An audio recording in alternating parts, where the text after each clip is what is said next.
میرا سوال ہے کہ ہماری موٹیویشن کیا ہے اچھے کام کرنے کے لیے.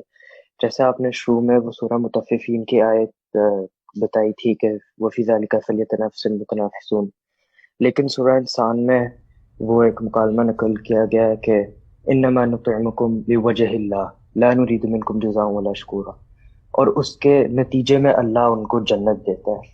تو جیسے صوفیہ لوگ کرتے ہیں کہ وہ صرف اللہ کی رضا کو ڈھونڈنا چاہتے ہیں، اور میں نے کچھ لوگوں سے سنا ہے کہ جنت ہدف نہیں ہونی چاہیے کیونکہ وہ گریڈ اور لالچ کے اندر آ جاتی ہے، اور اللہ اگر ہمارے مالک ہے اور ہم ان کے کوئی لوگ سلیوز کہتے ہیں، تو اصل ہمارا گول صرف ان کی سیٹسفیکشن ہی نہیں ہونی چاہیے. ٹھیک ہے، واضح ہو گئی بات، شکریہ. اللہ تعالیٰ نے قرآن مجید میں فرمایا ہے کہ ان کا دین لوگوں کے خیالات پر مبنی نہیں ہے، وہ فطرت پر مبنی ہے. بحیثیت انسان میں اللہ کی نعمتوں کا محتاج ہوں. میں اس کا محتاج ہوں کہ میں بیماریوں سے بچا رہوں. میں اس کا محتاج ہوں کہ مجھے آرام اور آسائش ملے. میں اس کا محتاج ہوں کہ میری جو بھی ضروریات بدنی ہیں وہ بھی پوری ہوں اور جو نفسیاتی ہیں وہ بھی پوری ہوں. عورت میری ضرورت ہے، کھانا میری ضرورت ہے، پینا میری ضرورت ہے، آرام کی جگہ میری ضرورت ہے. جو لوگ ان سب چیزوں کو حقارت کی نظر سے دیکھتے ہیں، میرے نزدیک ان کا رویہ متکبرانہ ہے.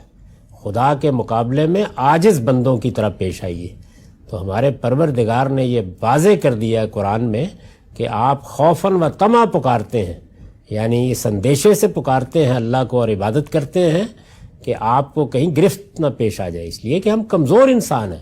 ہم گرفت کو برداشت نہیں کر سکتے، ہم تکلیف کو برداشت نہیں کر سکتے. تو گرفت کے خوف سے اللہ کی عبادت کرنا، اس کو خود قرآن نے بیان کر دیا، تمن بیان کیا، وہاں لفظی استعمال کیا ہے خوفاً و طمع، یعنی اللہ کی خوشنودی حاصل کرنا، اللہ کی جنت حاصل کرنا. جنت کے بارے میں فرمایا کہ یہ تو میری نعمت ہے، میرا انعام ہے.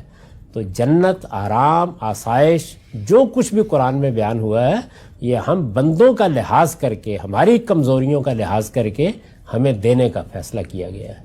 ان کو سامنے رکھ کر عبادت کرنا اور اس کو سامنے رکھ کر، ظاہر ہے کہ یہ سب اللہ ہی سے ہوتا ہے، مانگتا تو آدمی اللہ ہی سے ہے، لیکن ہم اپنے رب کے ساتھ کوئی مجرد تعلق قائم کر سکتے ہیں جس میں ہماری کوئی احتیاج نہیں، کوئی ضرورت نہیں ہے. پہلی چیز تو یہ ہے کہ یہ خلاف فطرت ہے، اس لیے کہ ضرورتیں ہیں، یہ اپنے وجود سے آنکھیں بند کرنا ہے. اور دوسرے یہ کہ اگر اس کے بعد بھی کوئی فلسفہ بگھارا جائے تو یہ محض تکبر ہے، قادر مطلق کے مقابلے میں عاجز مطلق بن کر رہی ہے.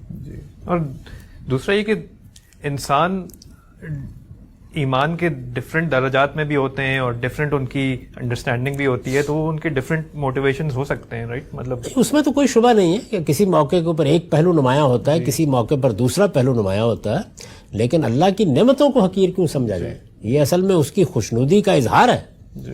اور ان کو قرآن مجید نے بنیاد بنایا ہے، تحسین کی ہے. جہاں پر یہ کہا ہے والذین یدعون ربہم خوفا و طمعا، تو وہاں یہ نہیں کہا کہ یہ کوئی دوسرا درجہ ہے. اللہ کے پیغمبر اسی طرح پکارتے رہے. شکریہ سر.